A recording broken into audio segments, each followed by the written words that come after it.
कोई समस्या नहीं, जिस समस्या का कोई निदान नहीं। हर समस्या का निदान है, पर निदान किसी दूसरे के पास नहीं, निदान केवल मेरे भोले नाथ के पास में है। आपको अगर किसी समस्या का सफल आनंद चाहिए तो शंकर की शरण में जाओ।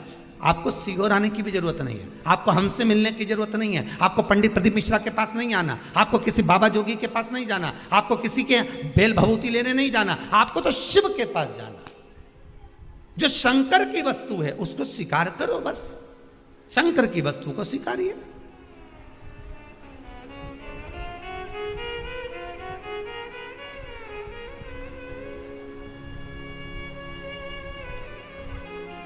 शंकर की वस्तु को स्वीकार करना चालू कर दीजिए। अरे भाई, शिव महापुराण की कथा तो यहां तक कहती है, यहां तक वर्णन कर रही है, जिस व्यक्ति की नौकरी नहीं लगती, सर्विस नहीं लगती, हर जगह पर अप्लाई कर रहा है, बार बार इंटरव्यू देने जा रहा है, लगातार उसको अगर सफलता प्राप्ति नहीं हो रही है तो धतूरा ढूंढो। धतूरा कहीं बाजार में नहीं मिलेगा, किसी वृक्ष से धतूरा तोड़ लिया, कुछ मत चढ़ा, तू शंकर जी के मंदिर में जाकर तेरा नाम और गोत्र बोल और शिव जी को धतूरा चढ़ाना चालू कर दे और बाबा से विनती कर, धतूरा चढ़ाना चालू कर। अब धतूरा कोई बहुत कीमती होता है क्या? बहुत पैसे का मिलेगा क्या? कहीं पे भी मिल जाएगा। धतूरा तोड़ और चढ़ा शंकर जी को। रोज नियम बना ले कि एक धतूरा मैं शंकर जी को चढ़ाऊंगा, प्रतिदिन चढ़ाऊंगा, शिव जी से जाकर निवेदन करूंगा प्रतिदिन। शंकर जी की प्रिय वस्तु में धतूरा, बेलपत्र आदि कादि की तो है, क्या है?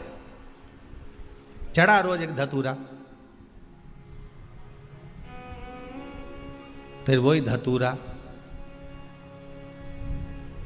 जिसके यहां तू इंटरव्यू देने जा रहा है उसी के सिर पे चढ़ गया। जो तूने शिव जी के चढ़ाया वही धतूरा वहां चढ़ा है, तो क्यों चिंता करता है? रोग धीरे धीरे वो मशीन पर ले जाकर लेटाया और शरीर मशीन ने वाइब्रेट करना प्रारंभ करा। हम कहते हैं हमारा शरीर ठीक हो गया, हाथ ठीक हो गया, पांव ठीक हो गया। क्यों हो गया? क्योंकि वो मशीन वाइब्रेट करती है। शिव महापुराण की कथा कहती है हमारी भारत की भूमि, भारत माता की भूमि ऐसी प्रबल भूमि है जिस भूमि पर अगर कोई थोड़ी देर बैठकर भगवान की भक्ति करे, भोजन करे, तो उसका तत्व हमारे शरीर में आता है और हम भी रोग से मुक्त हो जाते हैं। रोग से मुक्त होना है, अगर शरीर के रोग से मुक्त होना है तो भोजन भी जमीन पर करो और भजन भी जमीन पर करो। बैठो जमीन पर, लगाओ थाली और भोजन करिए। थोड़ा घुटना काम नहीं देगा, थोड़ा शरीर में हो सकता है तकलीफ हो, थोड़े दिन, थोड़े समय।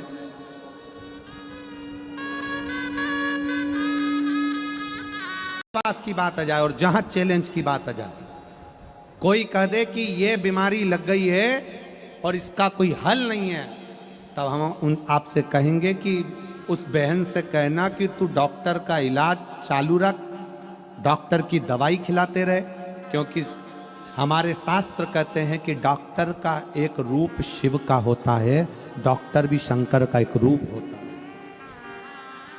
डॉक्टर की दवाई खिलाओ, डॉक्टर को दिखाते रहो, डॉक्टर का इलाज कराते रहो, डॉक्टर को दिखाते रहो, डॉक्टर से जांचें कराते रहो और डॉक्टर की दवाई खाते रहो। और कोई कहे कि इसका कोई इलाज नहीं है, तब उससे कहना कि अब तेरे घर के नजदीक में जो शंकर का मंदिर हो वहां एक लोटा जल चढ़ाना प्रारंभ कर। शिवजी पे चढ़े हुए जल को लाकर अपने बच्चे को देना या अपने परिवार में जिसका तबीयत खराब है उसको आचमन कराना प्रारंभ कर। 15 दिन बाद मिलेंगे कि बाबा कितनी कृपा करता है, फिर सोचा है।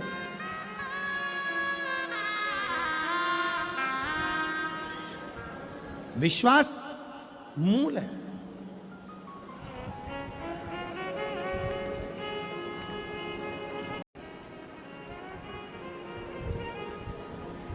और गंगा मैया कहती है कि मैं पृथ्वी पर आऊंगी, पर यदि मुझे कोई संभाल नहीं पाएगा तो मैं पाताल में चली जाऊंगी।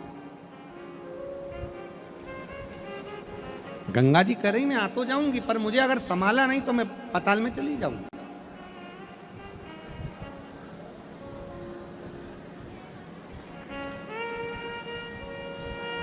मेरा संभालना बहुत जरूरी है।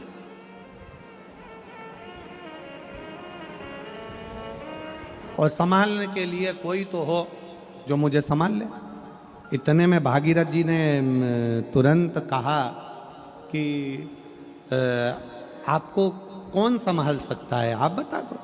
तो गंगा जी बोलती हैं कि मुझे संभालने के लिए तो 33 कोटि देवी देवता अगर एकाग्रित हो जाएं,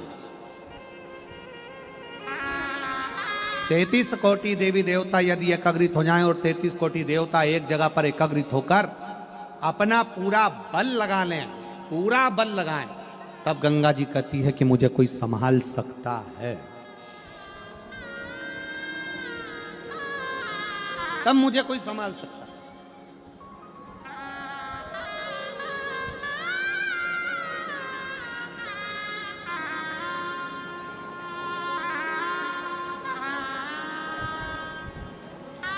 ब्रह्मा जी के पास सूचना पहुंच गई और जब चैलेंज की बात आती हूं तो शिव जी का विवाह जरूर।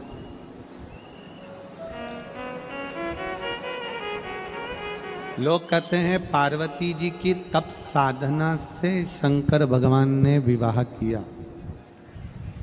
परशु महापुराण की कथा कहती है तारकासुर के विश्वास के कारण भगवान शंकर को विवाह करना ही पड़ा। विश्वास,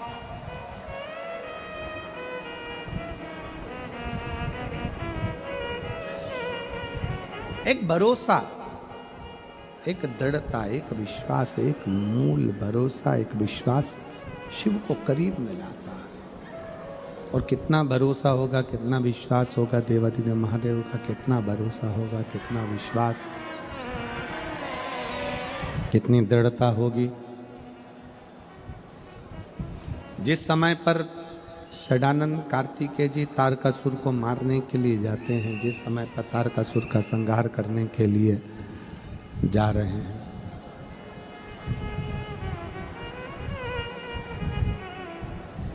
माता पार्वती जी कार्तिकेय जी से कहती हैं कि सामने जो तारकासुर है उसको संहार तुम करना मना नहीं, पर उसके हृदय में बाण न लगे क्योंकि वो विश्वास करता है।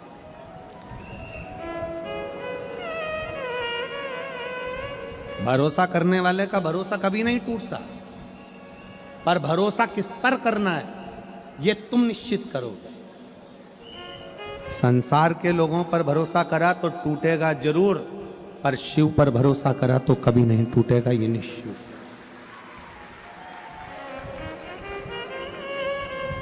एक लड़की बेटी, आज कथा छठे दिन की है।